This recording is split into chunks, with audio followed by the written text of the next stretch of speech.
Motorcycle adventure Dirtbike TV is proudly supported by Adventure Spec in England, Rally Raid Products, Giant Loop in the United States, and Adventure Moto in Australia.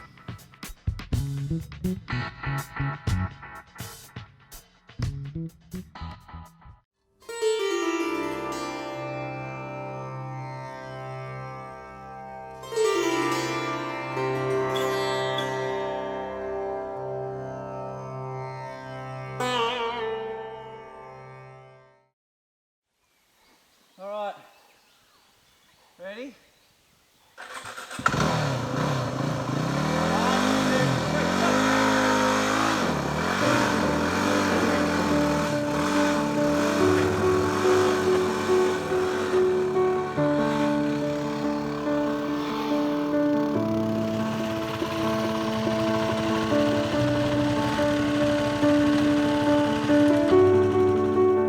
Hey Nosh, what a cracking view. Look at those mountains, they go all the way to the horizon. Just brilliant. Mountains? You serious? Those are mountains? Yeah? You've got to be kidding me, Dave. Those are nice, but that's not a mountain. You've got to come to the Himalayas with me. The Himalayas? Yep, those are mountains. Hey Nugget. Hey boss! Mate, we're heading to the Himalayas. Himalayas? Where's that? And so it was, a chance meeting in the forests of Australia had led me to the spectacular Himalayan mountains in northern India. This is the story of two Indian countrymen, motorcycle adventurers in their own right, who proudly introduced us to their magnificent country, its people and its culture. The scenery is breathtaking, but we found so much more to this land of extremes. The experience was profound, and I would never look at the world in the same way again.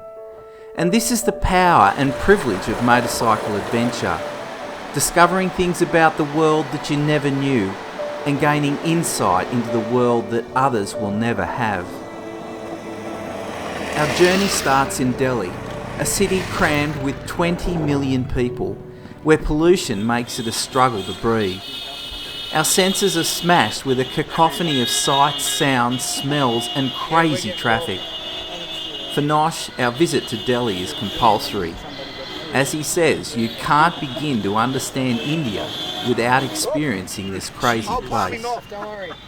I've brought along two riding companions, Nugget the pie thrower from Narrabeen and Stefan, who I call my adopted son, from Hamburg, Germany. I've ridden thousands of kilometres with both of these guys. They are great riding companions. Well, the Himalayan plan is coming together. We're all joined now. We've made it. Stefan's just arrived. It's 10 o'clock.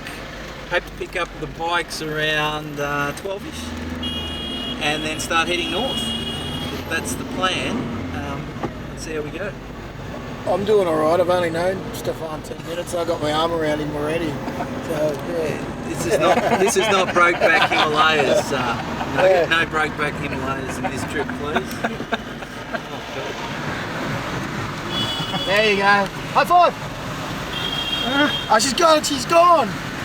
Typical woman takes my money. And runs. Runs. What's your first impressions, gentlemen? You see the village, you know. I feel really overweight, everyone's really skinny. It's overwhelming. Overwhelming. The smells, it's about 20 different smells in about 1 minute. I think that's me. Oh, is it? I don't think so.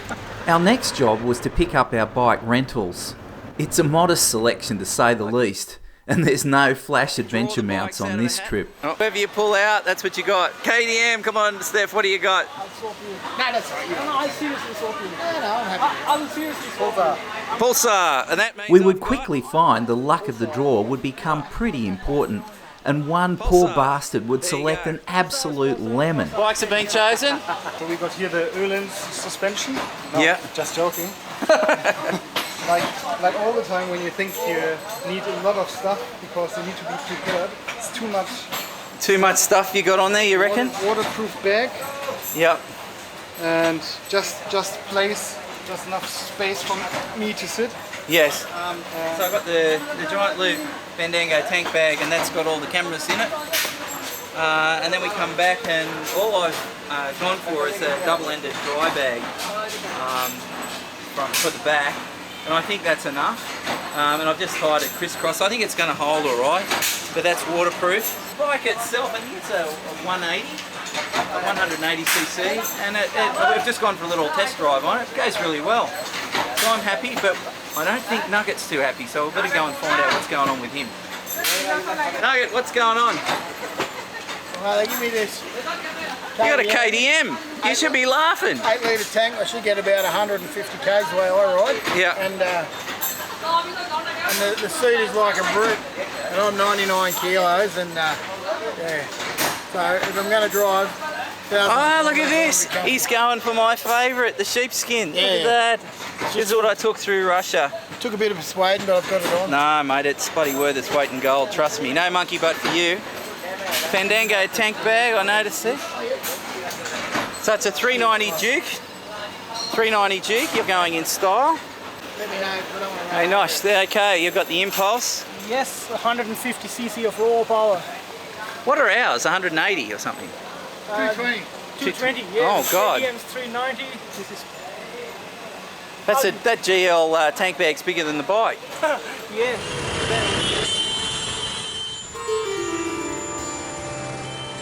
Weaving through the crazy traffic that is Delhi was full on, but keeping together was a scary challenge. If we got lost, there was no plan B. This is absolutely crazy.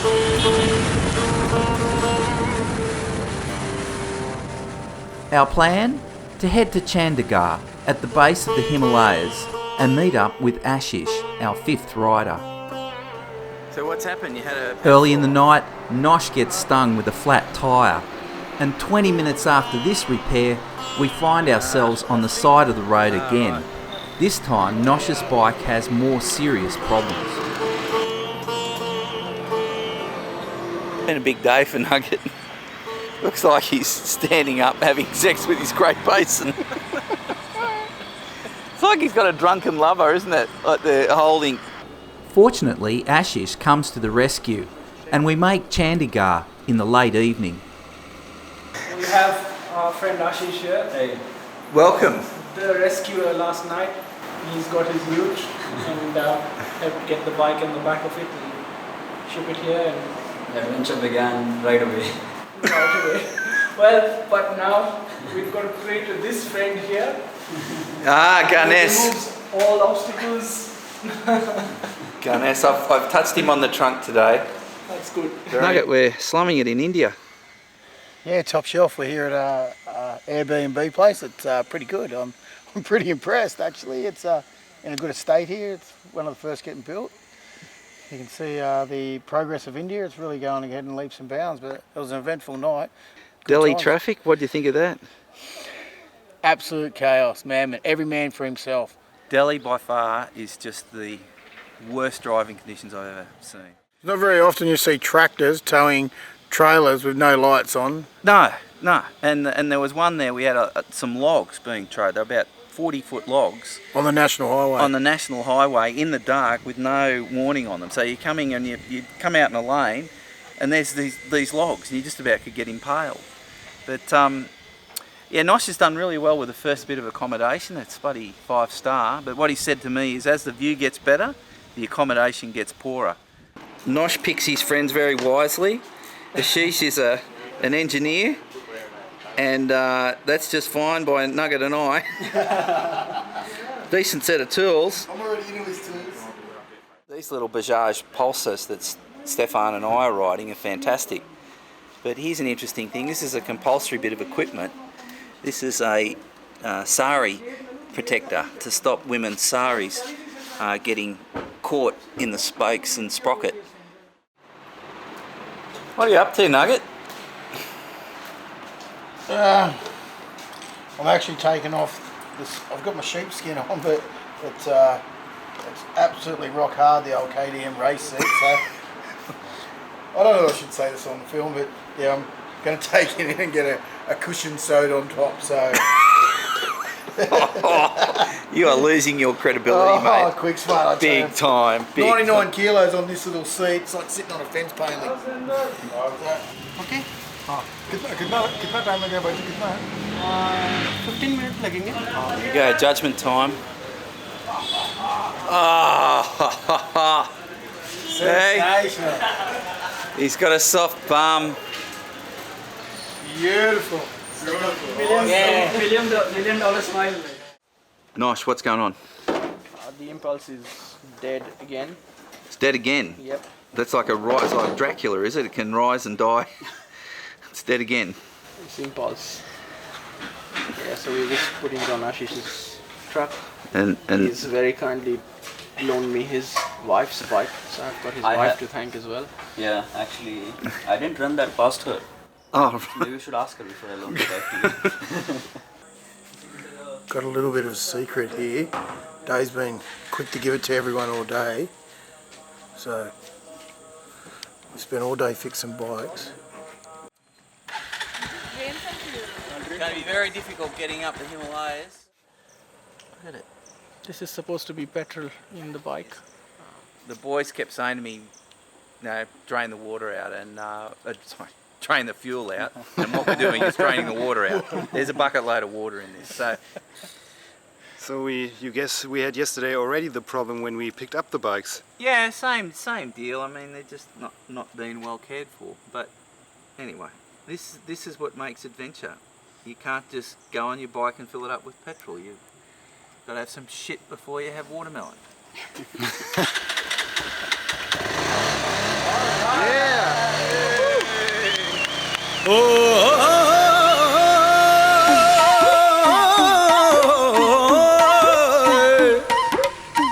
We left our first accommodation in India with a very strong impression India's middle class was moving up and out in a big way.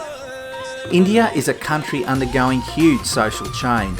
The population of the middle class has already reached 267 million and is set to double in the next 10 years. We were heading into the foothills of the Himalayas and our goal for the day was to reach Shimla. Shimla is the capital of the northern Indian state of Himachal Pradesh and in the 1800s was declared the summer capital of British India due to its temperate climate and cool forests.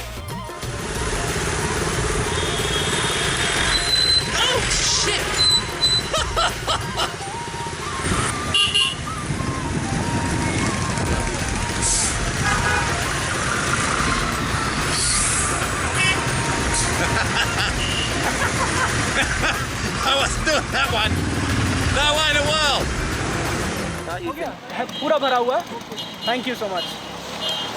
So Shimla used to be the British administrative capital in the summer months. They moved everything down from the plains in Delhi up to Shimla. When I say everything, it was the entire administration moved up with files in boxes, and there were hundreds and thousands of files.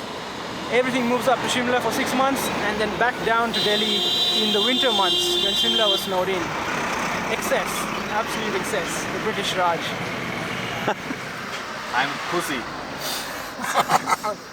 Bloody spicy. It's only got a couple of chilies in it. We're big hairy bikers, so we eat chili, that's what happens. It burns twice. What do you mean? This is called eat today and feel tomorrow. Yeah. Ate today and feel tomorrow. Yeah. You're gonna feel it twice. Yeah. In search of a cushion, Nosh. Welcome to the KTM family. No, it's Nugget's butt that's hurting, not mine. His butt's hurting again. Slide down for $1.50. He's got the same solution my dad had. Have a look at it. The Dolphin Intelligent Generation foam. Yeah. Thank you. Thank you very much.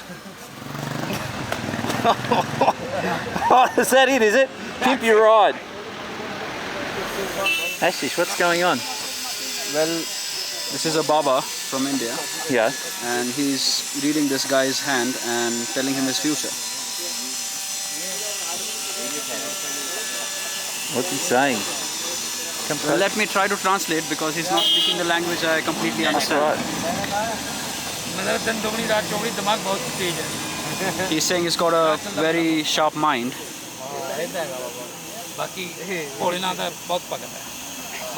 And he's saying that Shiva's gonna bless him and he's gonna do very well in life. These guys, Babas, are Shiva's devotees, and that's why they keep saying Bholenath, which is another name for Shiva. All right. Jai Bholenath, that's what, Jai Bholenath.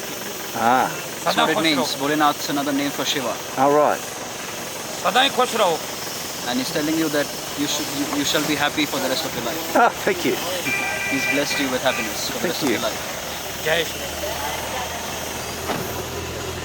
Good to have you guys along. You're opening up India for us, helping us understand. It's our pleasure.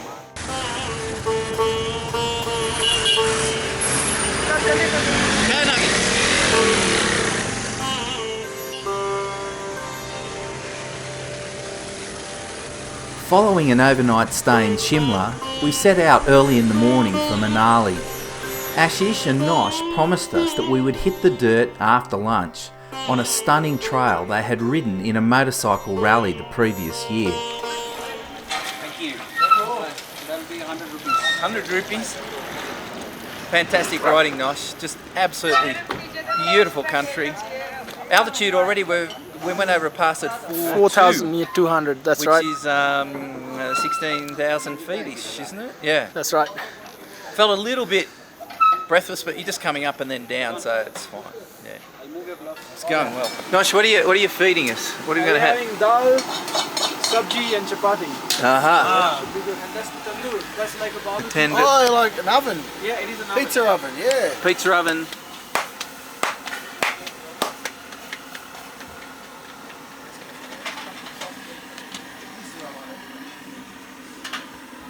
No, see, he sticks them on the... There he goes, he's hooking out his chapati. Tandoori roti. See the mountain range. That's dal, I think. Yeah, it's dal. And this one's called sabji. It's hot Sabji. as well. This is a little bit. You're not going to cry on us again. The crying German, we're going to call him. The crying German. That doesn't sound right, the crying German. No way. I like the German pussy better. You are my Australian wombat.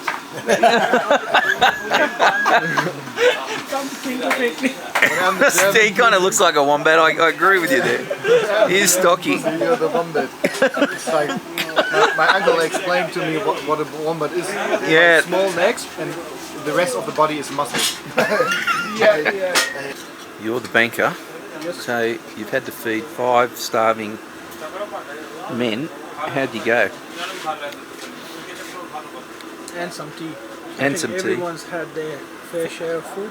Yes. Say everyone's filled. Yeah, 400 rupees works out to $8. $8. Beautiful food. So time for us to go. Now that's the easy way. You can see up to that pass. We're not going on that way. Ashish and Nosh have something special for us.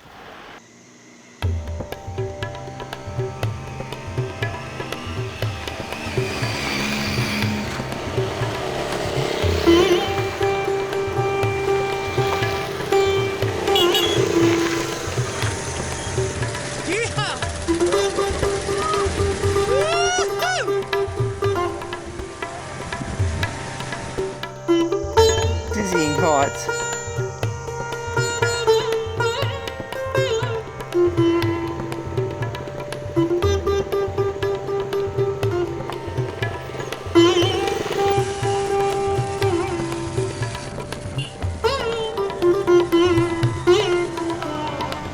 Nugget's got another friend. Making mates wherever I go. You want to have a ride on his bike? Hey, get away. You want to have a ride on No, his bike? shut up. You are that. Oh, you go crazy. Make your big muscles. Whoa. You strong man. Mate, Dead body. that is poison. Ah, yes. Okay. Whoa! Mate, that would catch on fire. Oh, well. Yeah, here, no way. Ah, You put it yeah, back in the pot. dirt. Where are the boys?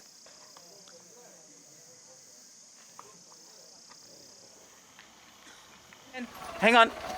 So one man, not good. Not good. Not good. Not good. Okay, we'll go back. Shit. Thank you. Thank you very much.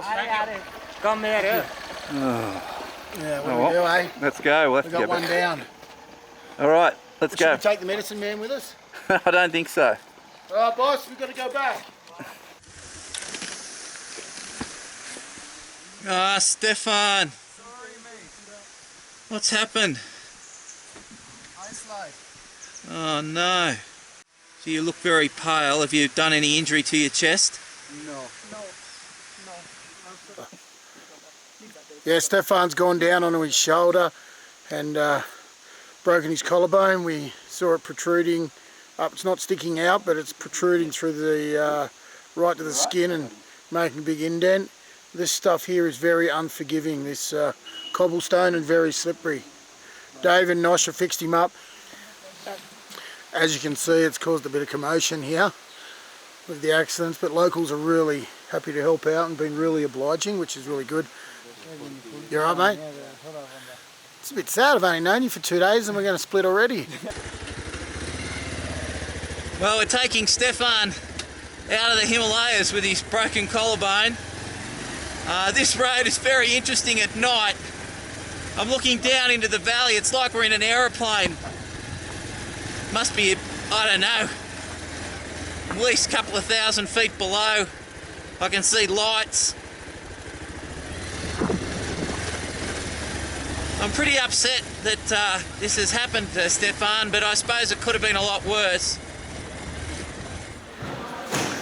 Mate, it was ridiculous. I don't know why we just did it. We just risked life and limb coming down that road for a broken collarbone that's already broken. Mate, that road's dangerous enough in the daylight, let alone at night time. Mate, I come around a corner, there was a front end load of backhoe coming at me with no lights on. There was a herd of cattle in the middle of the road. There was bricks this big. We did not pass one motorcycle. What does that tell you? Like, mate, because it's freaking suicidal. I'm not riding in India at night again. Mate, that was I'm not going to do it. I'd rather sleep on the side. That's the most insane 50 kilometres I've ever done on a I motorcycle. nearly ran over a man.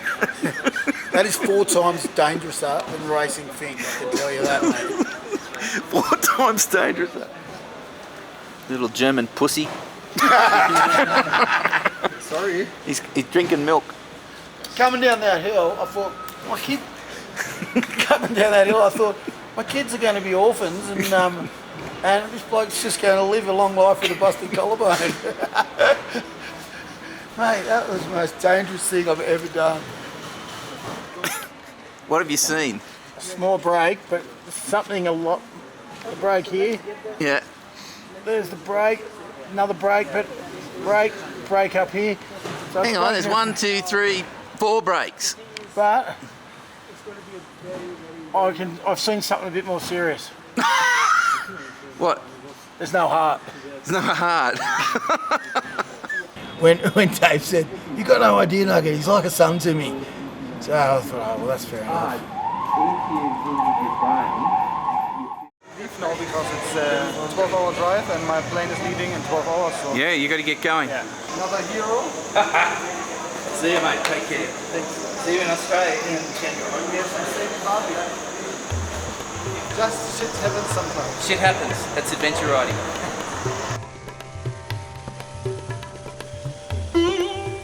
Since we arrived in India, we've been plagued with bike problems, and then yesterday Stefan broke his collarbone.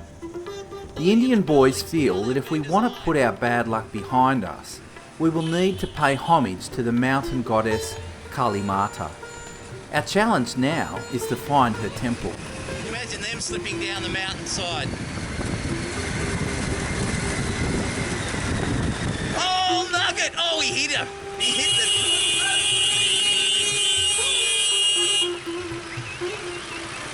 Got no tail light. Nugget! Nugget, I saw that. I'm giving you a ticket for negligent driving. You ran up that truck driver's ass.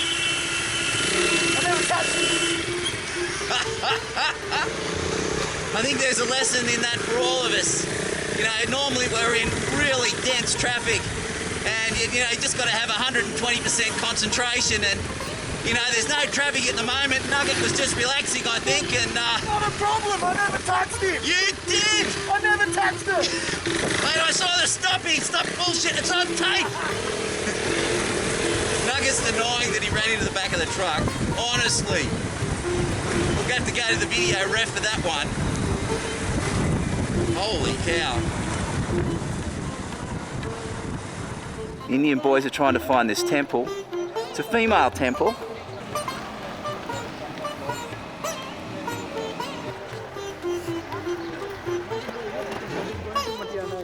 What is the name of the goddess? Kali. Kali.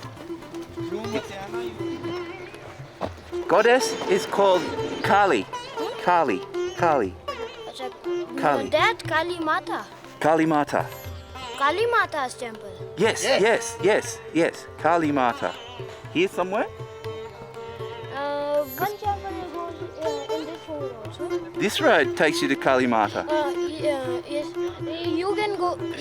You can go straight and two roads comes there. Yes. And you take right one. Second road right?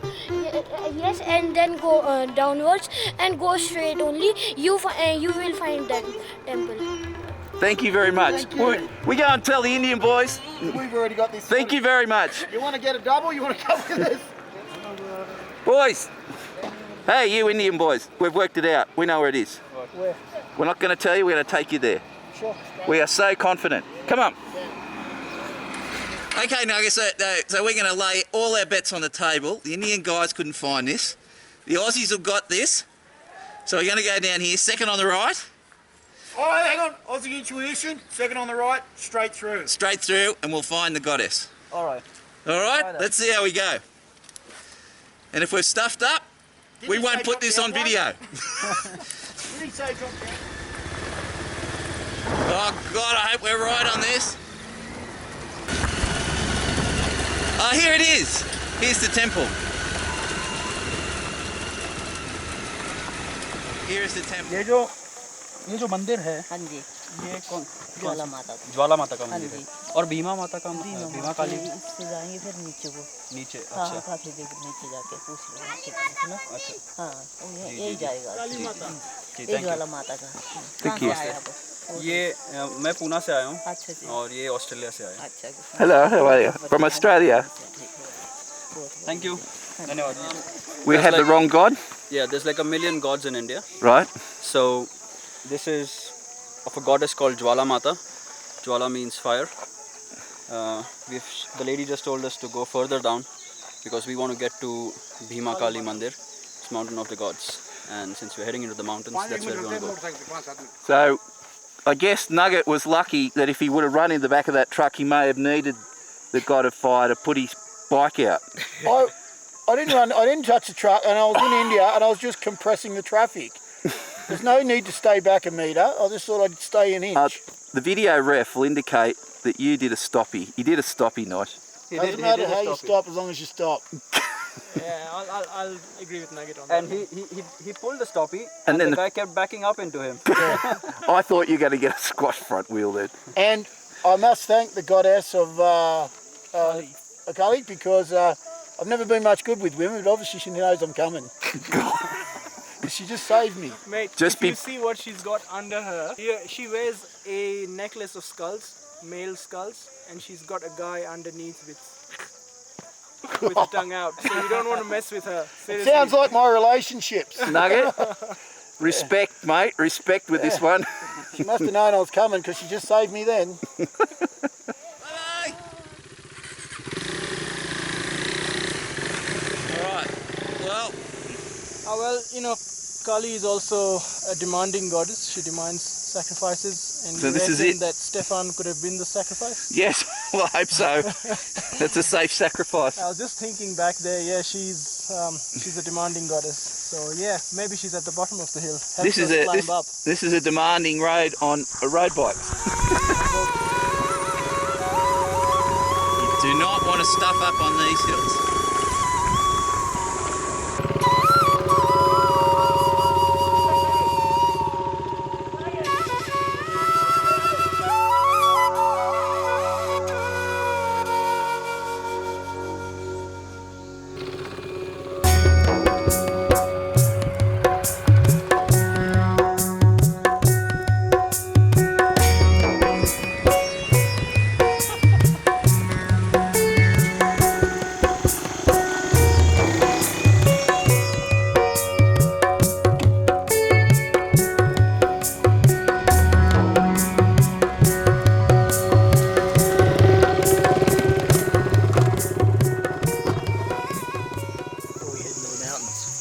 Look, around these parts, even though there are a million Indian gods, they worship goddesses, and this is one of the main goddesses. Her name's Kali. She's also considered the goddess of death, but you got to get her permission around here to do anything. So I guess we've already had enough of a run of bad luck, and we need her on our side.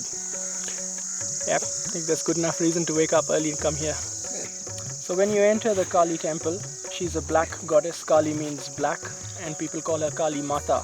So Kali is black and Mata is mother. She has a necklace of human skulls hanging around her. She's a pretty devastating looking goddess. But when you enter the temple, you first ring the bell. Every Hindu temple has a bell. Clears your thoughts, gets you into the temple sort of zone there, focuses your mind on what you need to do. You bow down to her, you say your prayers. You put in a little donation, helps the temple and the village area as well, because that's a form of income for them as well. And then you walk around the temple clockwise, always clockwise. And while you come back to your start, you slowly back away. Your back should not be towards the goddess or the idol. Well, Nosh, I rang the bell, walked around clockwise, done all the ritual right stuff, had a few wishes. I'll keep that to myself, a bit personal. But do you reckon she'll look after a rogue like me? We'll know on the 5th of October. Good answer, good answer. You might say I didn't do it right, or don't ate enough. But she's not that fussy. She's not. Hey Ash, does Himalaya have a meaning? Yes, of course it does. Him means snow and Laya means home. So Himalayas is the home of snow. And you will figure that out as we start moving towards Manali now. It's all going to be beautiful white snow-capped mountains. There's another one. With respectful homage paid to Kali Mata, we left the temple with a newfound optimism. Holy cow, we're running the whole village. Bloody monkeys every god, they stink. We spotted a troop of langur monkeys, a sign things were looking up. In Indian culture, Hanuman is the popular monkey god that leads a troop of monkeys to defeat an evil king and brings happiness to the kingdom. It's a new day, so hopefully happiness is heading our way. We need to make up time lost to reach Manali by nightfall. It's a brand new day. Gotta take it on my way. Gotta take it on my way. It's a brand new day. Gotta take it on my way. Gotta take it on my way. Hey Nugget, what have you found? Mate, I found a couple of 3 Indian adventure riders, and they've got the Royal Enfield, the Himalayan. This is the bike I'm after. I've been chasing one of these since I got here. He doesn't want to swap for the KTM though, so we're in a bit of trouble. But he reckons where we're going we might be able to pick one up. So in Manali there is a road called Manali Nagar Road. Naggar. Yep. So you have all the bike rentals there. Right on that there. road, yeah. His nickname is Nugget. Nugget. So Nugget. The Himalayas. Yeah, have just come out in India a few months ago. Very popular. Got good suspension, a good engine, and are made for the job. But most of all, good seat. Good seat. Bye-bye. All right, boys. Thanks, guys. See ya. Bye-bye. Look what I got. I'm going to sit on that. I was going to hijack it, but I thought about it. I'll toss them over. It's a beautiful bike. Whoever said Royal Enfields are a heap of junk, they're kidding themselves. Ain't no race. I sip my coffee. I'm feeling fine. No need to work yet. I'm gonna take my time. It's a brand new day. Gotta take it on my way. Gotta take it on my way. It's a brand new day. Gotta take it on my way. Gotta take it on my way. Take a look out my window. See the birds in the trees. Their songs inspire me to sing a sweet melody. How do they do it? Not a care and so free. Wanna step into their world. Who holds the key? It's a brand new day. Gotta take it on my way. Gotta take it on my way. It's a brand new day. Gotta take it on my way. Gotta take it on my way.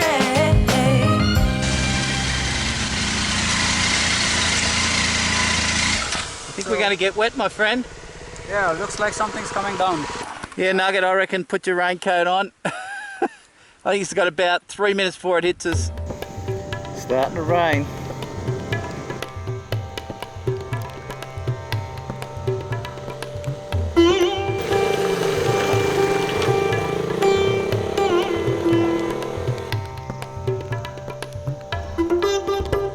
Hey, Nosh, looks like a small waterfall. After you, my friend.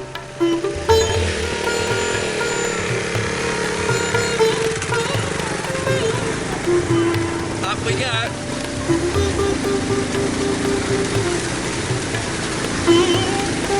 Sorry.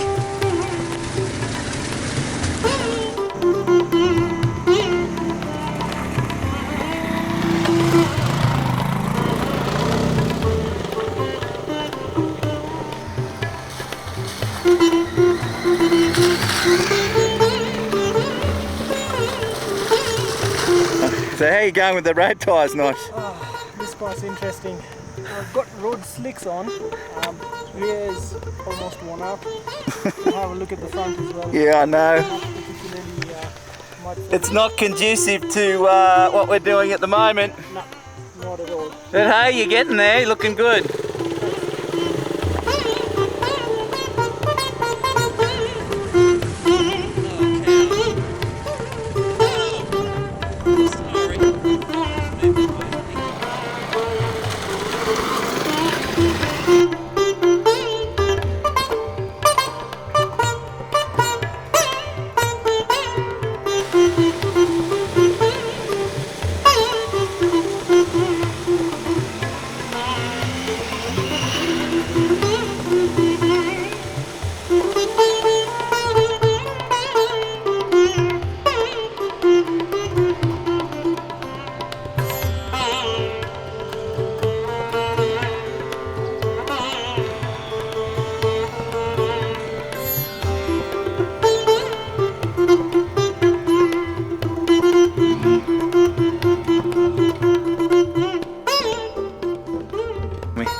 Yep, so what we have done is, normally people would just come up the Jalori Pass the normal way. We've gone a bit off and climbed a mountain through a village called Koti, which is a very, very technical trail. And we came back to the same route and we have climbed up Jalori Pass now. And the thing about passes here is, you see there's a temple up here, and most of the passes will have a temple because the passes used to be so dangerous back then that most of the people who passed through would stop, say a small prayer, get the blessings from Kali Ma. It's the same temple that we went to this morning, and then carry on, just so that she would keep us safe. Now you can see the first signs of snow up there. That's where we are heading, boys. That is earthquake-proof construction, made out of shale, big thick walls, and look at the weight of the shale on the roof. But those buildings last forever in this extreme risk earthquake area. That was a cracker, wasn't it? Eating googie eggs, Nugget and chai tea. This had been our best day of adventure riding by far, and we celebrated with boiled eggs and noodles. Nosh wisely suggested an early evening meal, as we would ride well into the night to reach our destination, Manali. The KTM Dukes had been taken way past their design limits, and both Nugget and Nosh had their sights now set on changing their mounts to the new Enfield Himalayan adventure bike.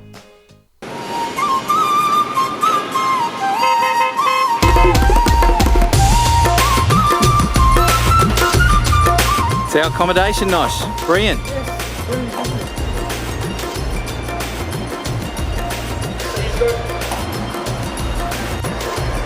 No, he's getting a head chop. Isn't he getting his fingers caught in your hair on your chest, or is it?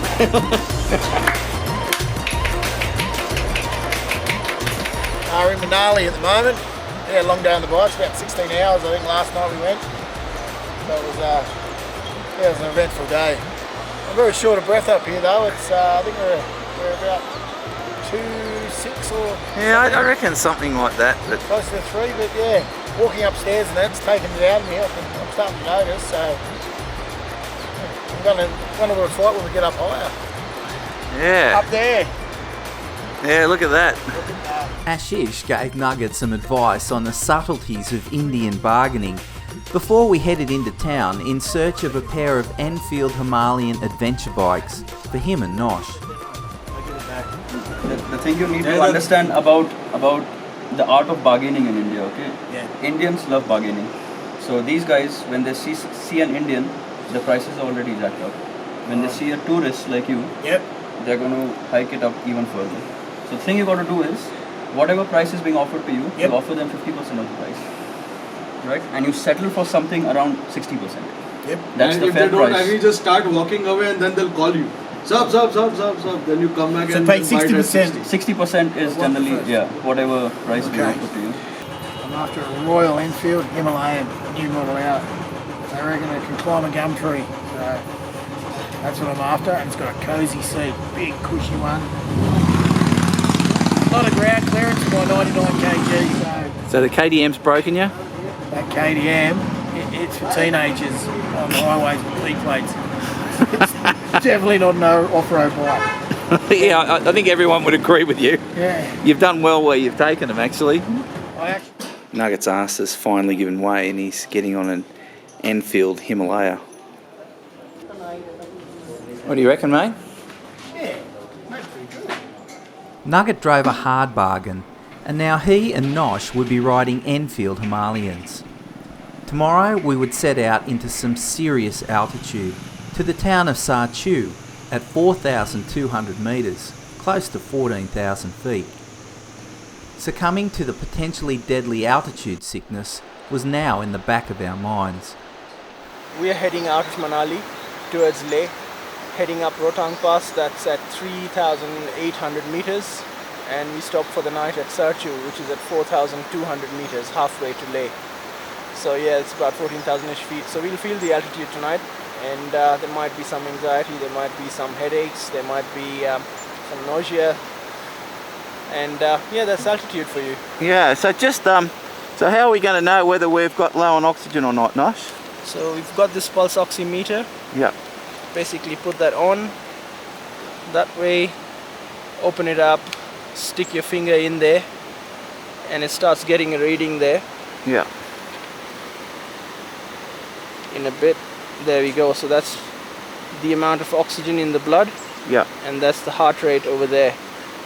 But yeah, you don't want to get below 75%. So we're carrying some emergency oxygen as well. One of the keys is we haven't had time to acclimatise. Well, we've had a little bit of time, but not at that altitude. So yeah, let's have a look and see what happens. Yeah. Nugget's now on a Himalaya as we head up to our next campsite, which is at 4,200 metres, which is fairly bloody high. So Nugget, this Himalayan here, it's got a bit of a bad rep, right? But here's what I think about it. For the last 2 months I've been waiting to get on a Himalayan. Here's what I think about it. Okay, it's a brilliant bike. To all the naysayers, it is a brilliant bike to get to the foothills of the Himalayas, but no further. Oh, this is a poor start to the morning. Can you imagine doing this at altitude? Famous last words. Nosh had picked a lemon again, and for the rest of the trip we would be push-starting him in some of the most spectacular mountain scenery you could find.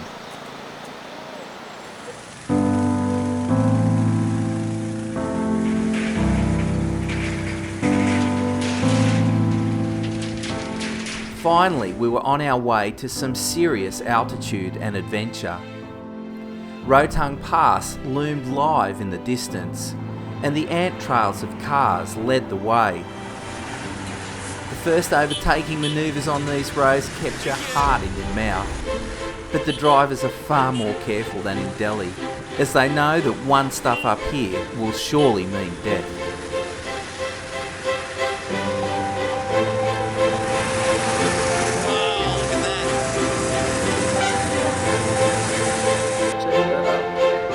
We've got a way to go yet. Yeah.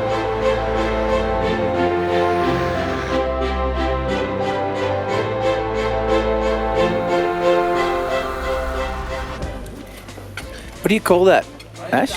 This is a cheese omelette. Cheese omelette. Cheese omelette, that's it. I thought you were going to say, you know, tandoori something or other. Tandoori butter toast or something. Okay, guys, we have had 4 chais, 2 cheese omelettes, and 3 packs of biscuits. So, how much do you reckon is the bill? Come on, Nugget. $4.30. $8. What do you think, Nosh? 200. 200 C. What do you say? Now, I don't know, 290, 390. Right. 310. That's ridiculous. How much is that? $6. $6. We're going to live here, Nugget? I'm going to end up the size of a house here. I already am the size of a house. A bigger house. Yeah. The sign there says Indian Viagra. Right? It's a Himalayan herb. Yeah. And that's a local Viagra. Way before Viagra was invented, we already had it here. We've got to have a look at this. All right, let's ask him if he has it.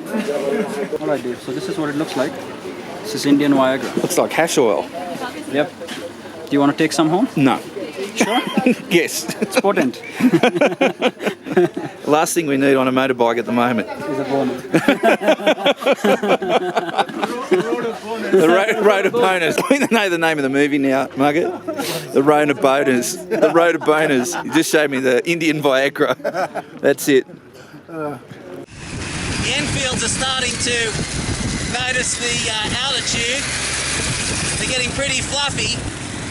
But this little Bajaj, it hasn't affected it yet. We're at probably around 3,400 metres. But no, she's going well.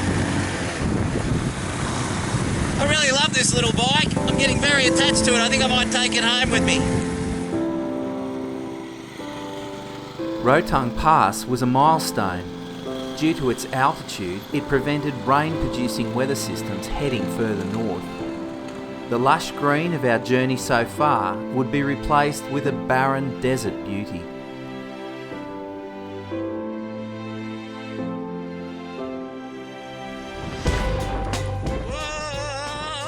What are we doing now? So we've just crossed across Rotang, come into the next valley here. Now this area is called Lahul and Spiti, and you can see it's now starting to get a mountain desert because the rain doesn't come across Rotang. So we've also got a checkpoint here. We've got to get our bike's numbers just registered here before we move on. DK 0156.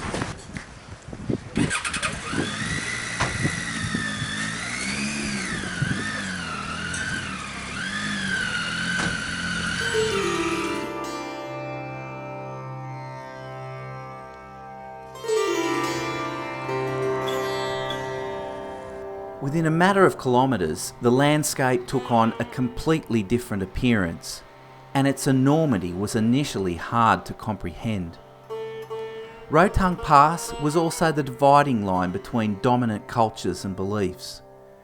We were no longer protected by the Hindu goddess Kali Mata, Our fate was now in the hands of Buddha. 4,850 metres and a light sprinkling of snow. Gotta say, I'm uncomfortably breathless at the moment. 66 is quite 70. low. Coming up now. Deep breathe. It got down to 66. What? My oxygen. There we go. Guys, Yeah, let's just get let me get off up. the road a little bit, otherwise we will definitely get out of oxygen. What are you up to? You reckon, Husky? Oh. 67? 67? You said we're in trouble at 67. And 91, 94. Normal blood oxygen saturation is around 95% or higher at sea level. At this pass, our levels were way below that, hovering around 70%. In planning this trip, I had always felt we had not given ourselves sufficient time to acclimatise, and we would pay a penalty, the least of which would be headaches, muddled thinking, clumsiness and nausea. At worst, fluid on the heart, and on rare occasions, death. Our hearts had responded to the challenges of altitude by reducing output per beat and quickened from around 70 beats per minute to 90 beats per minute to maintain blood flow. Oh, shit.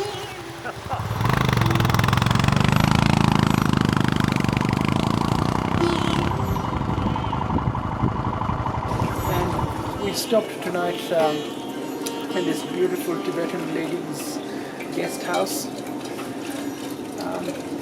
Excellent stuff at Sarchu. How's the riding today, Ash? Oh, brilliant. I love going back to the mountains. There's just something so calming about riding out here. It's just... What do you think of the accommodation, though? Nugget's cubby house.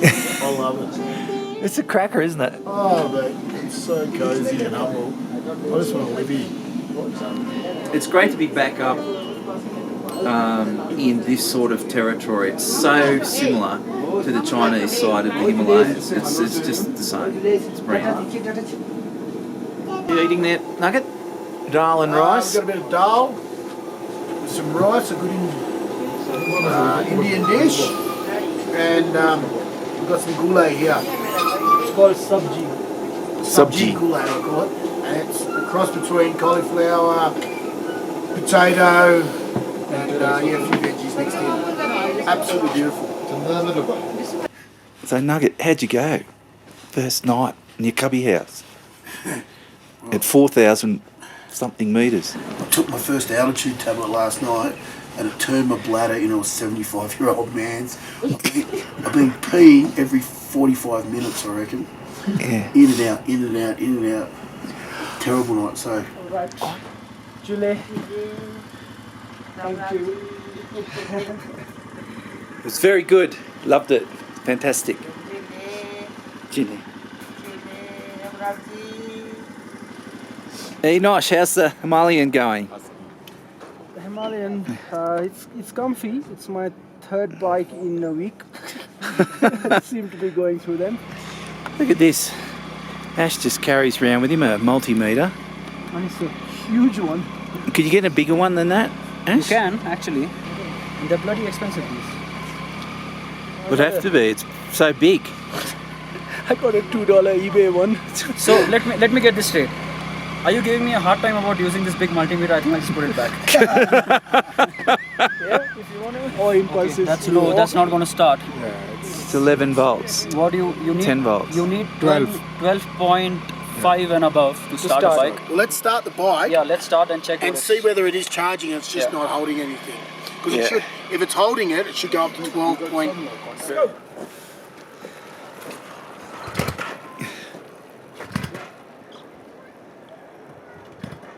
Oh. No. I find it incredible that we can't find a decent hill in the Himalayas to actually get this bike running.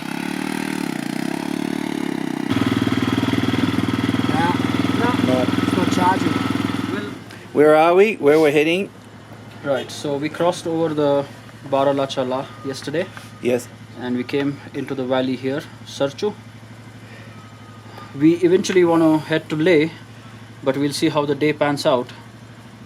There are going to be 3 passes we're going to cross today. First one, 4740 meters, Nakila Pass. Second one's a bit higher, La Chungla at 5000. There's a camp up here, Pang. We might stay there, might not, depending on how much time we make. More plains. This is a beautiful place to ride. Just straight up plains all the way to the horizon. You can really open up the throttle of yours. This is the next pass, 5200 meters. That is the second highest pass on this road in the world, actually. If we make it past that one, we'll try to stay somewhere up here in Upshi or Karu. These are small villages before the main district capital, that's Leh. So that's the plan for today. Sounds like a plan. We had stayed at the small township of Sa Chu, about 300 kilometres west of the Chinese border. A kind Tibetan family had taken us in for the night, and we were rested and ready to go. The Tibetan flag of independence flew proudly in this settlement. Although I had previously ridden extensively in Tibet, China, I had never before seen this flag flying free and proud. In the coming days, we would cross some of the highest passes in the world, and the stunning mountain desert scenery would be permanently etched in our minds.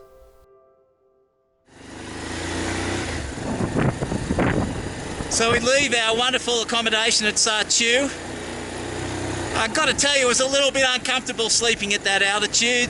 Here's the sign, 13,850 feet. I took some Diamox. That's the first time I've taken Diamox. And I've got to tell you, I pissed like a cat. I think I lost about 3 litres during the night. I was up and down 4 times. But the funny thing is, it's actually made me feel a bit better. Normally when I go into altitude, I've done a bit of acclimatisation, and this time we haven't, but I don't feel too uncomfortable at all. You're pretty sedentary on a bike. And the little Bajaj Pulsar is going really well. You know, you don't need the fanciest bike to have an adventure, and I think this Bajaj 220cc bike just proves that.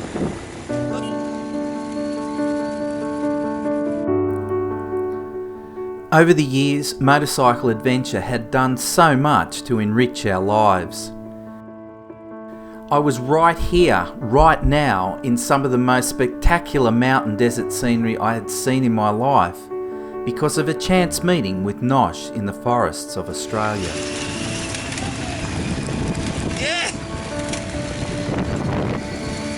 The determination to turn an idea into reality had rewarded us all. We were in far northern India on a trip of a lifetime, witnessing for ourselves this very special place.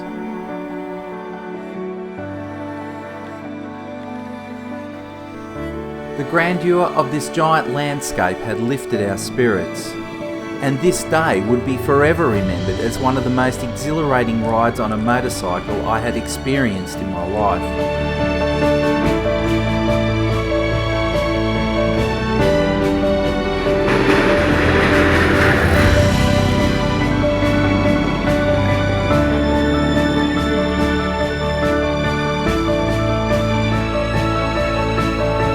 Nosh's bike decided it wanted to take in the view a little while longer.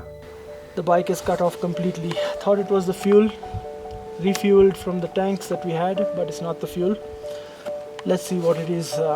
If we can jump start it, we might. All right.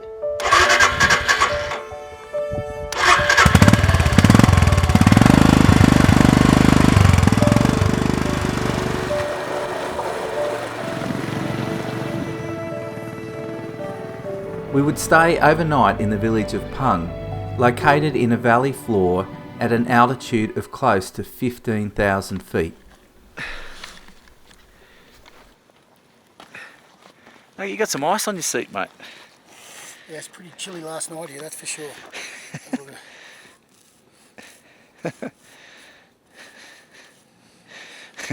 Matt TV, yes. Just for you, mate. Beautiful day.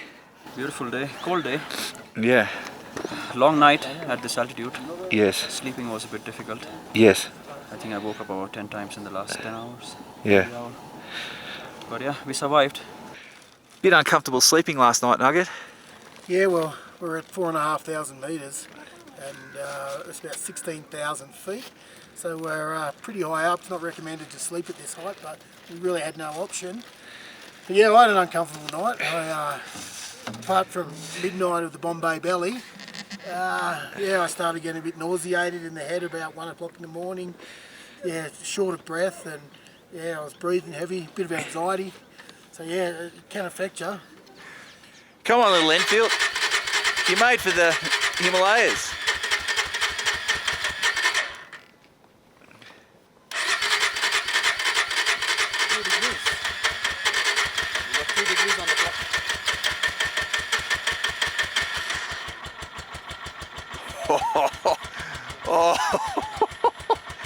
That's top speed up the hill as well too. That's about as hard as it revs.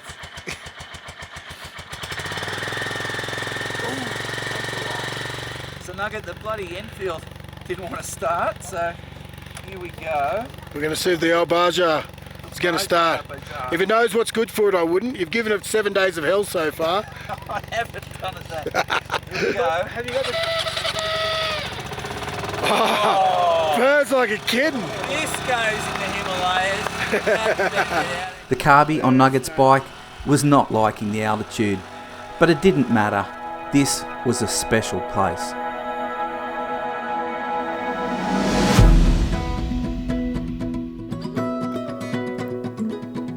With the ice shaken from our bikes, beneath a stunning blue sky, we headed to the spectacular Moray Plains. Up we come. We were on our way to Leh, an ancient city of trade, a Silk Road city with a history of harmonious religious diversity, where Buddhist, Islam and Sikh religions have practiced side by side for 1,000 years. But right now, we were soaking in the magnificent grandeur of the Moray Plains. This Sarchu Pang region of the Himalayas would be forever etched in my mind as some of the most outstanding adventure motorcycling in the world.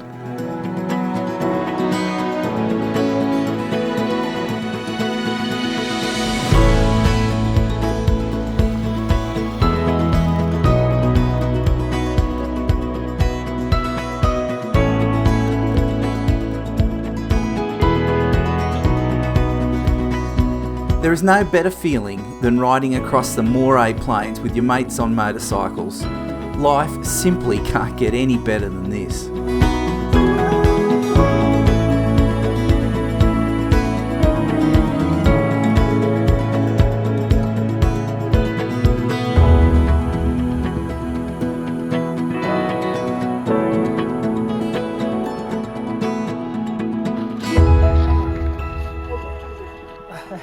So we're just taking the oxygen levels of the locals compared to us. Oxygen.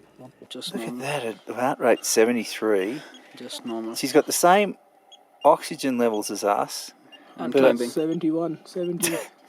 Our heart rates are 90 and hers is 71. It's perfect. That's amazing, isn't it? Get a picture of mine with her, please. एक photo आपके साथ. Thank you. What is her name? आपका नाम क्या है? चुज्जी दोरमा. कितना ज़्यादा है? 76. 76. 76. My Yes. God. How long has she lived here? और यहाँ कितने साल रहे हैं आप? 20 साल. 20 years. 20 years. Yep. 20 years at 4,500 metres. रहेगा फिर वो जाता है. कहाँ गाँव कहाँ? Ashish, where did you put? She's really fit. She's fitter than any of the younger people here, and she's fitter than any of us. Yeah. It's just amazing. She's 76. Yeah. 81 and 79. She's fitter than him. आपसे ज़्यादा fit है. हाँ, ये ज़्यादा fit है.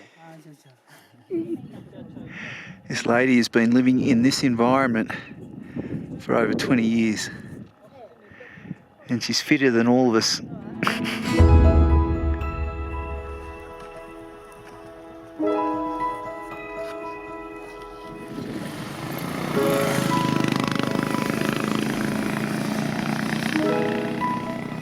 Our next focus was crossing the second highest motorable pass in the world, Taglungla. Road and weather conditions were excellent as we climbed to the top of the pass at 17,480 feet.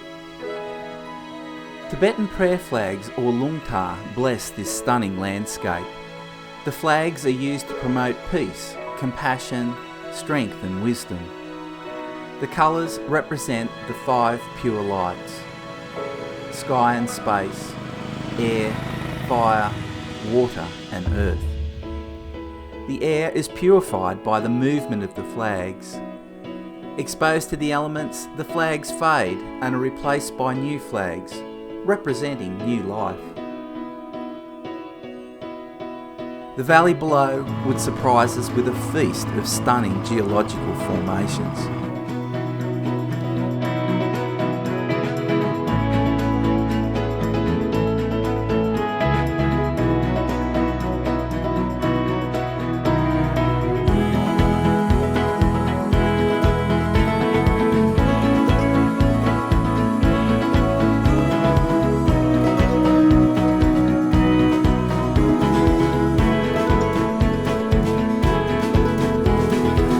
Another stunning day's ride was coming to an end, and I asked myself, could it get any better than this?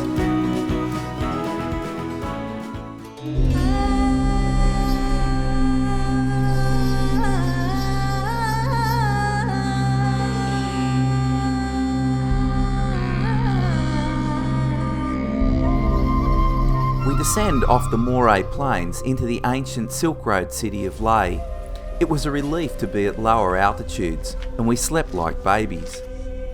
Leh had been the capital of the Himalayan kingdom of Ladakh and is dominated by the 9-storey high 17th century Leh Palace. But its history stretches back many centuries, as it was an important stopover between Chinese and Indian traders, with trade routes converging from all directions of the compass. The main goods being traded were salt, grain, cashmere, wool, cannabis resin, indigo and silk. One of the most surprising things about this ancient city is that people belonging to many different religions have cohabited peacefully, and there are no records of any conflict. Buddhists next to Muslims, next to Sikhs, Hindus and Christians.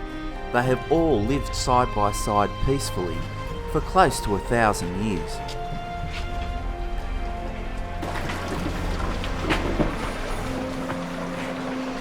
So we've got this Gurudwara here. A Gurudwara is a Sikh temple.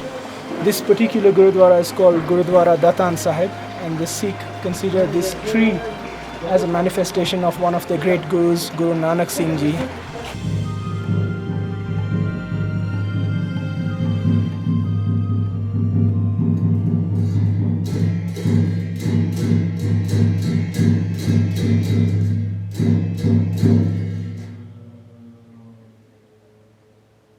We call these brothers in pain, these two guys. Had terrible carby problems at altitude. We call them the Fluff Brothers. And electricals as well. Mine's all jetting. He's got it sorted. The bloke down the road's organised for me to get a 115 needle put in and 115 jet. Your 115 jet. He reckons he'll be running like a CR500. I'm going to hit the top of that pass so high I won't land in the next pass. He says it'll start running like a tiger after the jetting is done. I reckon about a third of a tiger. That is a rich spark plug. Right, he's trying to figure out what size of the jet he's going to use. So he's using the wire as a reference. That sounds better, Nugget. Hey, well done. Hey, he's fixed it. Steve McQueen's fixed it. So I'm going to have to take my bike to the showroom. They reckon it's one of the two things. Either it's the coil or it's the rectifier. Unfortunately for Nosh, his bike was stuffed and the coil was blown and no parts were available. And that would mean he would be push-starting the bike for the remainder of the trip. Not having lights Well, that would become pretty significant in the next few days. We're off the bikes. We're off the bikes, trying to stretch you guys a little bit. Haven't seen a bunch of lazier bikers who wouldn't want to walk 3 steps away from their bikes. So we're going up to this monastery called Gozang. And that's it there? Nah. No. Right. It's up a bit higher, is it? Yeah, just a bit. Oh, all the rocks with prayers on them, carved into them, beautifully carved.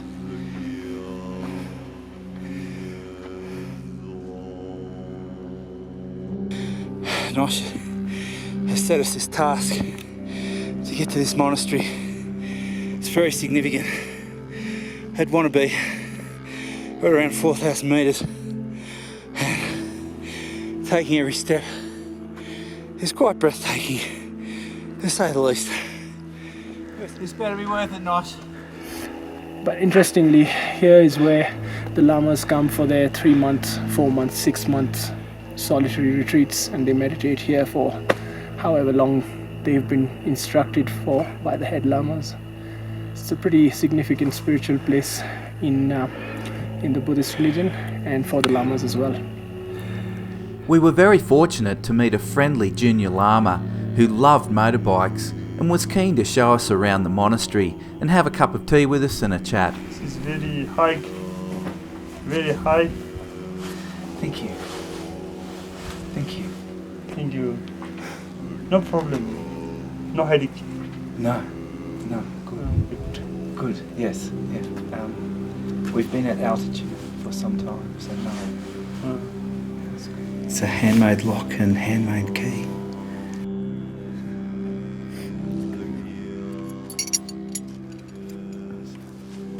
$500 old. At least. At least. हम लोग, we are 4, but one more is not come. So you have seen his picture? Oh, she's big show. Look like big show. Better man. Hindi में भी बोल सकते हैं मोटा. वो बहुत मोटा है ना. देखने से वो बिग शो जैसा दिखता है. पल्सर छोटा है ना.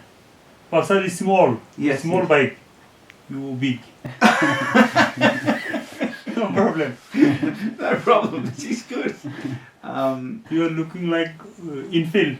Infield is good. Infield. Enfield, yeah. Yes. Enfield, Royal Enfield. Yes. Bullet. But Bajaj. I like my Bajaj. He's good. Pulsar is small. An accident. With this one going down. Yes. So, Nosh, every step I took getting up to these 4,000 metres of this monastery, I was cursing you. But what an experience. Sitting down, having a cup of tea with the junior lama. It's just so much fun. And he's a very happy and jovial bloke who was genuinely interested in what we were doing. And I thought we had Nugget there on the line. And then he came back and he said, me, big man on little bike. But a magical day.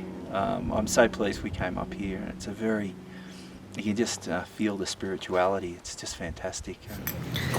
So Nugget, we went up to this monastery. It's about a 1200-year-old monastery. We met this junior lama. He's been there for 6 years meditating there.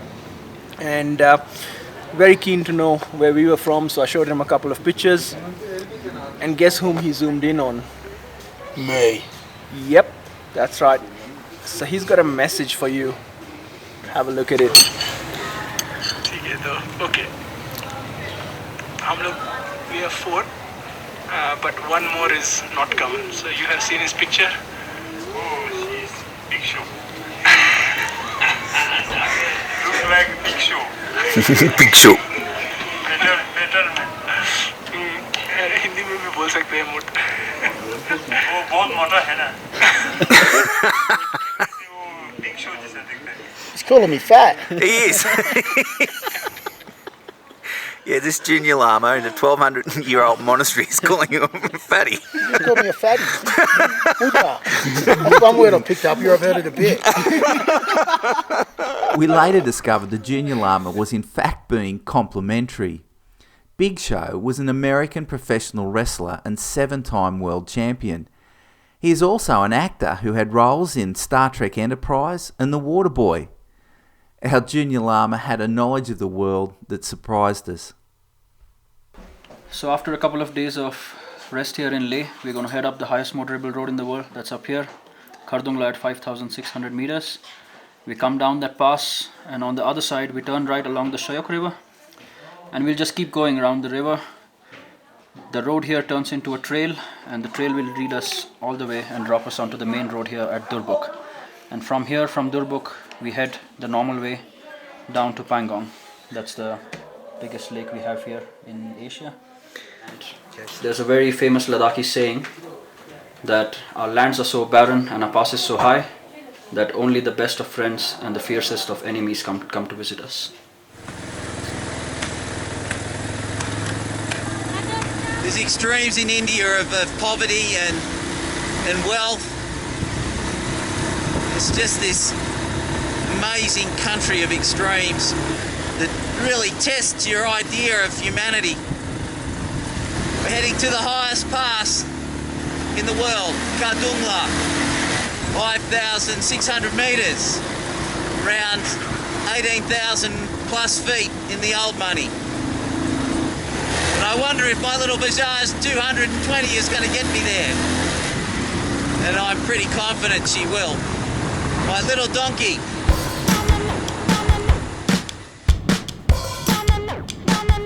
On our way to Khardungla.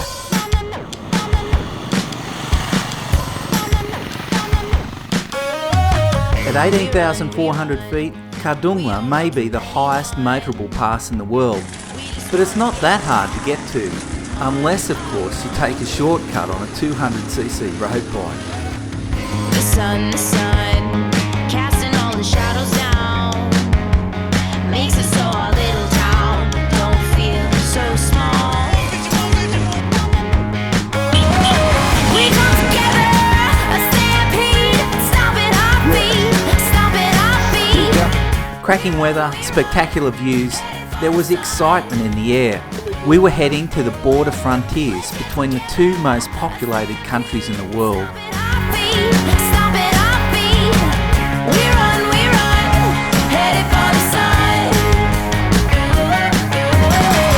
We fly, we can't even touch the ground. It's barely keeping us down. Gravity. The Nubra Valley represented our next phase of adventure, but while we were having the time of our lives, the world of the road repairers was the very opposite. We could see they were doing it tough, but we just didn't realise how tough they were doing it until we stopped for a chat. Workers are coming down off the mountain for their lunch.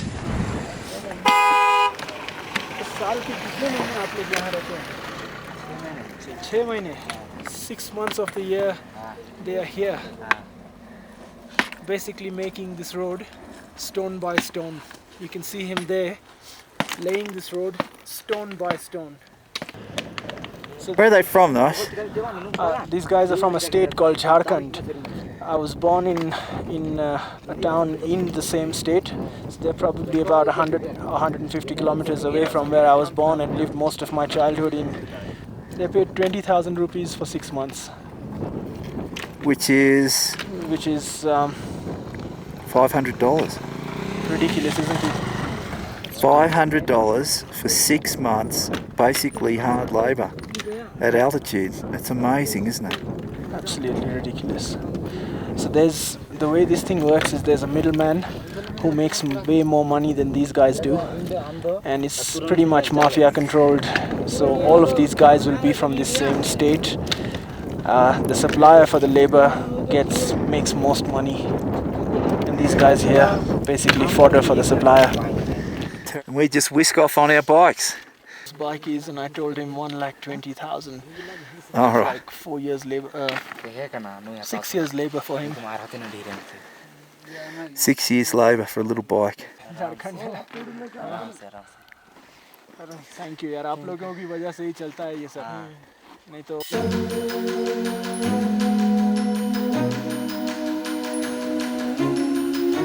The Nubra Valley was a breathtaking entree to the main event, the Shire River Valley. Have a look down there. We're going to follow that river right up. The Shire River is a tributary of the mighty Indus River, one of the longest rivers in Asia that flows through China, India and Pakistan and empties into the Arabian Sea. During the snowmelt, this entire valley is filled with life-giving water that feeds millions along its journey.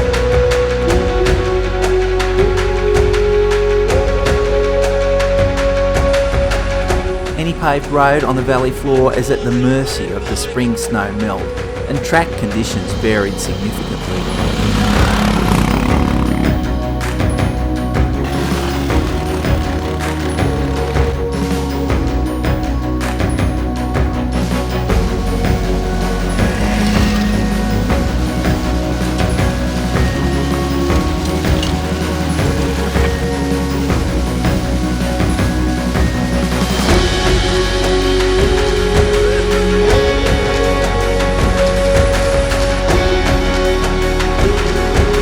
I have never seen nor had the privilege of riding in such a beautiful, majestic landscape. I just felt immersed in the grandeur of this place, and the warm glow of the setting sun simply added to that experience.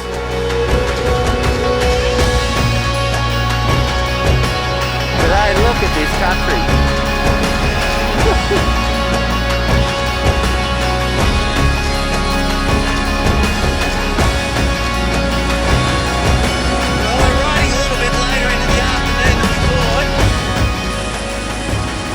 Scenery.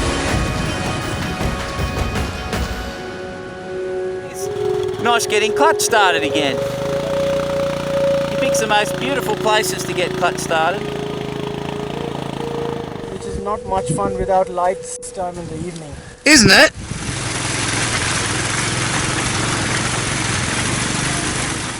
As you can see, this is Shire town. This gentleman over here, he's offered us a place to stay and he's going to cook some humble food for us and we should be sorted for the night. Well done, my friend. Well done. Right? Right. I think we need this. Does he have ice cream? I'm sure he does, Nugget. Good. I'm sure he does. That was good fun. Now that's adventure. You should try it without your lights, Nugget. Oh, this is good. Oh, beautiful room. Oh, thank you so much. Thank you, thank you. Yeah. Oh, Nugget's comfortable. Yeah, you can use these quilts, you know. Yes. Yeah, thank you. Julie. Julie. Julie. Thank you, thank you. Nice, we're living like kings. Yep. Kings on Dal. On Dal. Oh, thank you. Oh, God, what was that?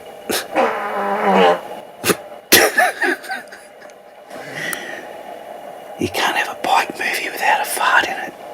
Oops. Oops. Nugget, this is pretty cool, isn't it? Our host is going to take us to the back road into China. Show us the route to China. That nobody knows about. I know, it's a cracker. Yeah, well, let's get on it. All right, let's go. So our host is taking us to this trail that goes right to the Chinese border.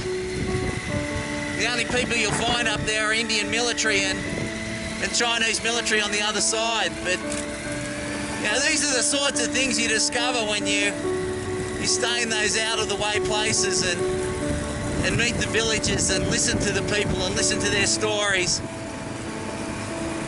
This to me, this is the epitome of adventure. This is what I just love doing. The size of the bike is irrelevant. The type of gear you got's irrelevant. What's relevant is discovering things about the world that you never knew, gaining insights that others just don't have, and it's a great privilege, and that's what gets me coming back to adventure riding all the time.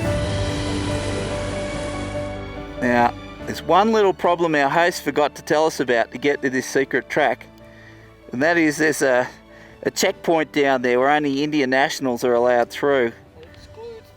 And excludes foreigners, so Ash is on his way to China.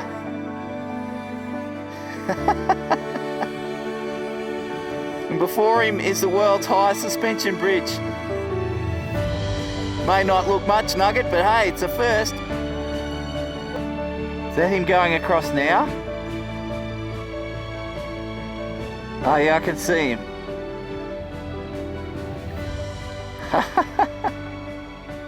Hey, welcome! Wow! Hey! World's highest suspension bridge.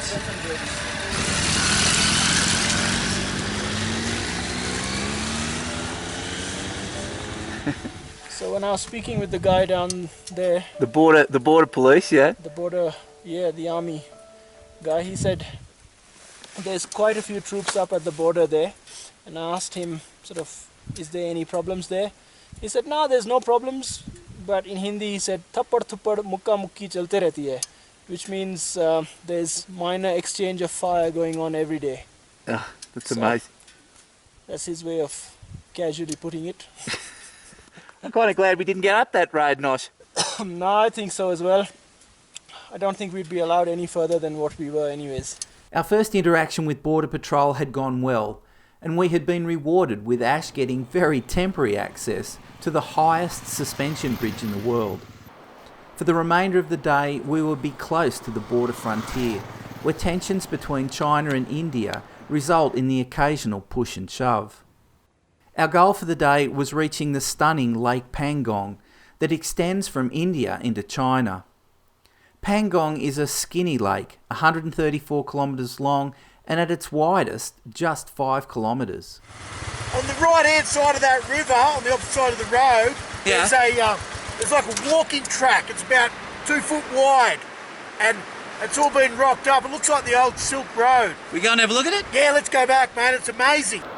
The Indian fella back where we stayed gave us a tip, and he said if you keep your eye out on the side of the river, you'll see the old Silk Road where the traders used to walk through centuries ago. And I reckon I've spotted it. If you can see the rock formations up here, starts over here down low to the river base, follows its way all the way up. Look how it goes up around that rock up there. It's near vertical, and they built it with little rocks and all held into place. It's amazing. Oh yeah, I can see it. What? Yeah. Just think people have been walking up that for centuries, trading. Section still in place, just shows how good craftsmen they were.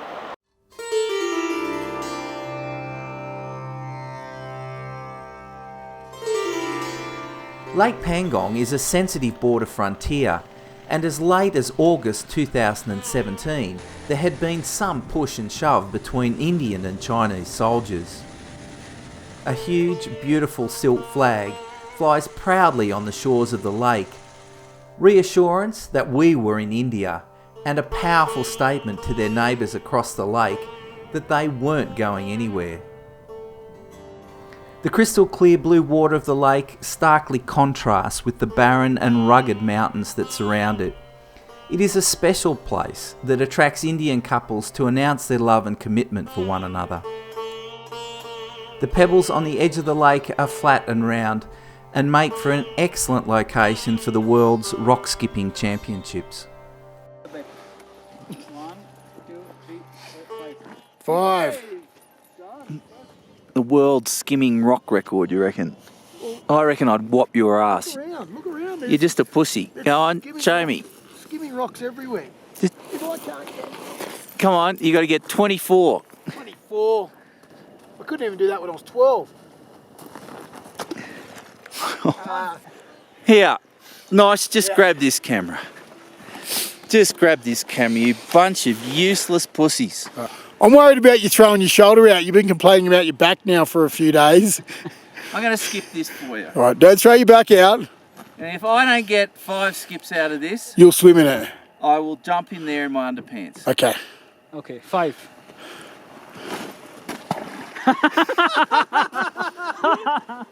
Get your gear off, princess. Holy!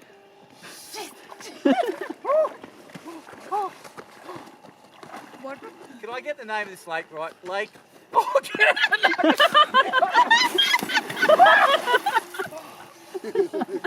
In you go. Oh, no, you can't be serious, Nugget. You ready?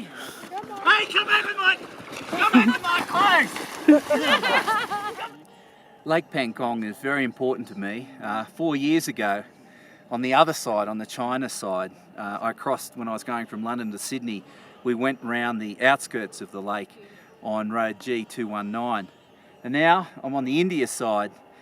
And, you know, if it wasn't for Nosh and Ash, you know, Nugget and I probably wouldn't be here. And it's a real privilege to come on the other side. Put a lot of effort to get here, but it was more than worth it. But I'll never ever gamble again about skipping stones.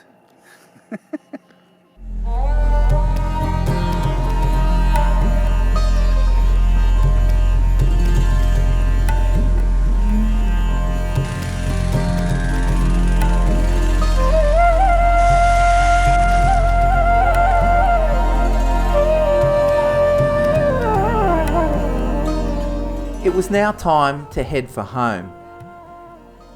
Over these few short weeks, our experiences and exposure to a tough environment had changed our bodies and our minds. We were now acclimatised to high altitude and no longer suffered headaches or nausea. And we had learnt to confidently overtake trucks in circumstances we would have previously found just plain bloody crazy.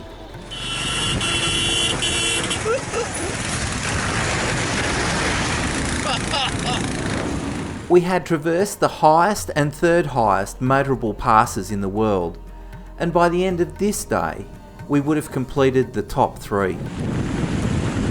17,700, nearly 18,000 feet. Our loved ones back home were increasingly occupying our hearts and minds.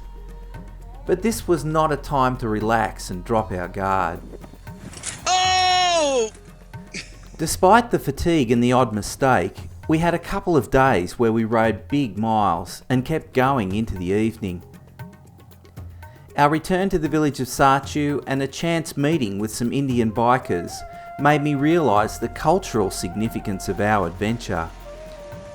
Sanjay and Dalsif. And what made you come out of the city to come and see the mountains? Every biker has a dream that he has to go to Leh once in his lifetime. Oh wow. Yeah, so that is what we did. Oh, that's good. Well, we've joined you on that pilgrimage. It's great. We are lucky to have you guys. Okay, safe riding, and we'll see you along the way today. This was a journey etched in the hearts of bikers from all over India. A ride that they must undertake during their lifetime. This little village of Sachu had one more surprise that saddened me in one sense, but in another way confirmed what we are seeing all over the world. The changing climate is affecting people in their lives, and in some areas, such as Sachu, those effects were more than I could ever imagine. He says his village, no, it's deserted, nobody lives there any longer because there's no water for farming, because there's no snow. कितना साल हो गया ये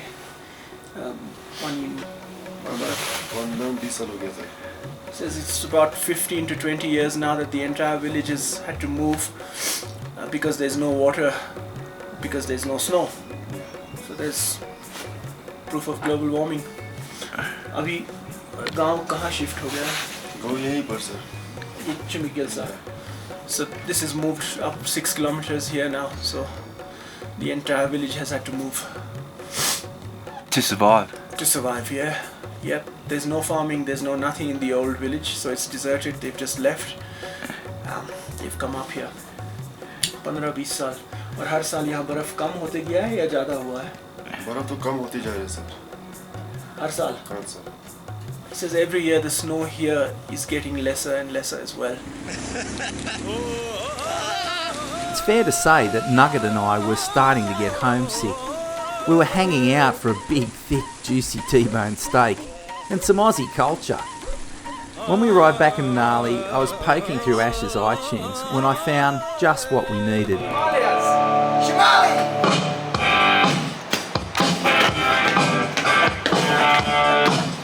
Some good Aussie rock!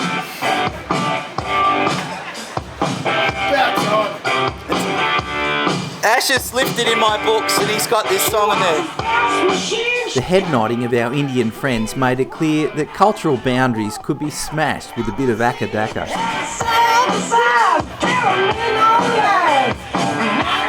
And whilst we longed for home, we appreciated that Ashish and Nosh's generosity to show us their India had given us a unique and special view of this magnificent country. They had taken us into their home and made us feel like part of their family. For the entire time I was in this country, I felt alive, and our trip had cemented one thing in our minds: we were coming back. When it came to adventure, India had delivered. It's barely keeping us down. Gravity. We drive, speeding past the highway signs. Gonna leave it all behind. Feeling free. We come together, a stampede, stomping our feet, stomping our feet. We run, headed for the sun. Let's get together, a stampede, stomping our feet, stomping our feet. We run, headed for the sun. We run, we run, we run. We run, we run, we run. We run, we run, headed for the sun. We run, we run, we run. We run, we run, we run. We run, we run, headed for the sun. That's done now. Dave, this is my. How many nights have I slept with you, Nugget? We'd have to be up to 13 now. So I've never so slept what's- with a man more than I've what's- slept with you. What's your morning ritual like?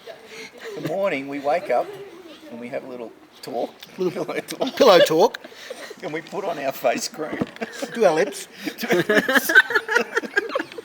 Because they're so bloody dry. I sleep in my boxers. Dave sleeps in his shirt, which I find very off-putting. I have a shirt on it.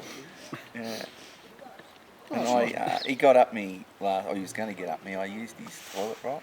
I did a sneaky and took his toilet. I went for a shower yesterday morning, and Dave said, "That towel hanging up there is mine." Mine. Don't I you said, "I dare know wipe that." your He ass goes, on "Don't you dare use that." And I said, "Okay, fair enough." So it's a ritual at 6 o'clock. He's in the toilet. So I was waiting till this morning at 6 o'clock. I was going to say when he went to the toilet, "Dave, that toilet paper's mine." It's the same as the towel. Don't use it. But he sneaked in at 4 o'clock on me. One day I'm going to show you. Like I used to give him Len with soap, right? And he stick it. I'm sure he stuck it in his bum crack. Anyway, the soap was white and it's just covered in hairs. It looks like a badger. It looks like a freaking badger. I've got to get a photo of that. No. That's where it's all gone. I just wiped my head and it all came off. It's on your soap. Good times on tour. It has been an experience, Nugget. I'd have to say. I feel like that odd couple on TV, what Felix and Oscar. We make the bed now. We made the bed together. Yeah. And Sonia, I even taught him how to turn it back.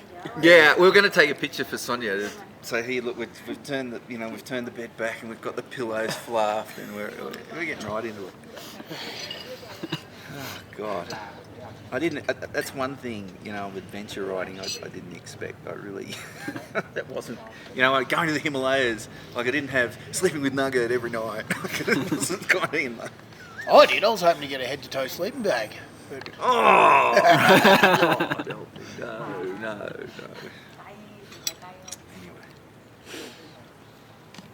So we bumped into some fellow adventurers last night. Steve. Hey David, how you doing? Good to see you. We had a great talk last night. Looking forward to seeing you in Australia in about 6 months' time as I finish across Southeast Asia. Yeah. Across the Simpson Desert. After all your advice, thank you very much last night. A rite of passage, my friend, a rite of passage. Hopefully that will keep us safe and strong and get to Sydney and celebrate. Your 690 looks good, looks excellent. Well set up. And you've been to some great places. Mind you, that front tyre's looking a bit shitty. Both the tyres are shot, so I have a new set of TKC 80s sat in Delhi for me when I get back from this. But getting this far is quite a lot inspired by yourself, your trip across London to Sydney 4 or 5 years ago. Yeah, it's a funny coincidence, isn't it? Meeting of all places out in the middle of India. Yeah, crazy. How'd you like it? Hey! I might have run the race, but I was going to be freezing tonight. No, we were going to send you back. No, you don't win the race if you don't have your bag. Where did I lose that? Miles back. I knew it was gone, and I just thought, I went, mate, am I going to turn, is it all the way back on that dirt track? And I'm not losing from here. Oh. 17,582 feet. 17,500. 17,600. We seem to have acclimatised to altitude. I feel quite good. Yeah, so do I. Well, buddy, I think you get a Gravity Games handicap for our 35-kilometre race down this hill. I'll let you guys get a head start. Because now we got the Gravity Games all the way. How far was it? 30 k's down, isn't it? No, that was the other one, that way. Wonder how far. 8 k's down that way. 17 this way, I think. Possibly, yeah. So we're rolling from the top here? We're going for it. I don't have any other option, I just have to. Oh, just to save fuel? No, my bike won't start. Oh. Alright, turn my bike off. Alright, Nugget, you want to line up for the Gravity Games? Well, this is for the sleeping bag, is it? Starters! Alright, starters head. Ready, set, go! Alright. Let the Gravity Games begin.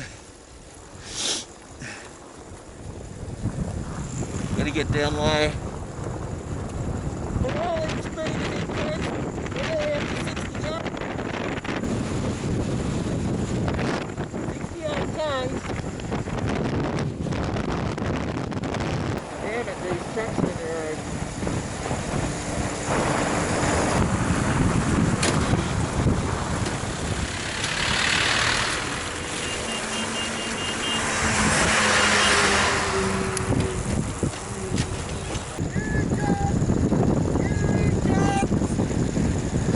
He's bloody been cheating! Stop the kid!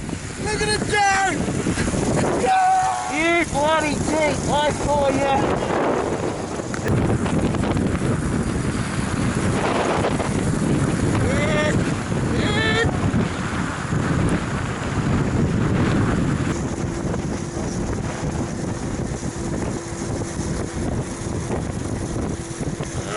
Come back, you big bastard! Pick it up, here!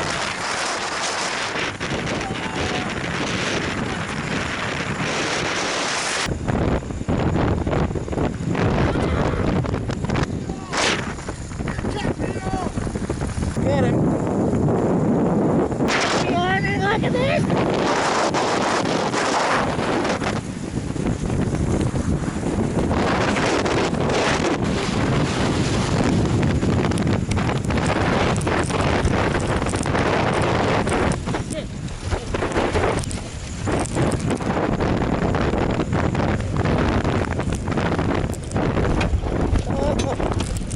Oh, goodness!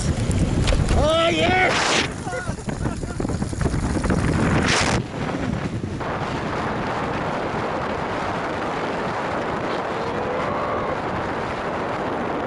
Down to the block! Oh, yes! I'm watching him, I reckon he's doing a bit of cheating.